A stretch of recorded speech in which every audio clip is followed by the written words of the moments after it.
They want to talk about 250 years, fireworks, founding fathers, freedoms.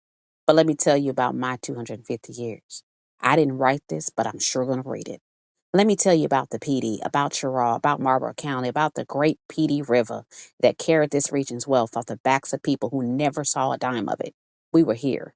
Before the parades, before the flags, before anybody could have put a pen to that declaration, we were already here in the fields, in the tobacco rolls, hauling indigo and curling hides, building a town that would put itself on English maps when we couldn't even put our name to paper.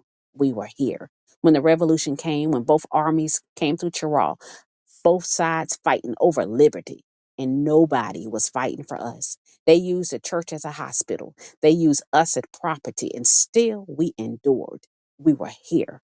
After the war, after emancipation, when they handed us freedom with one hand and snatched the land back with the other, when they wrote black codes where the ink was even dry on our freedom papers, when they called our lawmakers a menagerie, when they burned what we built, and still we organized, we petitioned, we preached, we planted, we raised children in Marlborough County soil and told them, you belong here. This ground knows your name.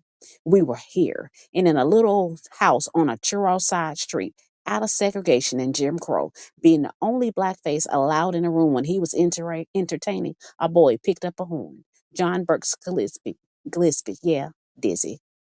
He bent that horn the way this country bent us and made something. The whole world heard what was never before. He played for 8 presidents in the White House, built by people who looked like him. That's the PD. That's what 250 years looks like when you tell the whole truth. Not just the Liberty Bell, but the hands that forged it. Not just the Declaration, but the people it left out, who fought anyway, who built anyway, who loved this land anyway, even when the land didn't love them back. So, yes, celebrate 250 years. Light your fireworks, wave your flags, but know this: America didn't just happen. We happened, and we are still here.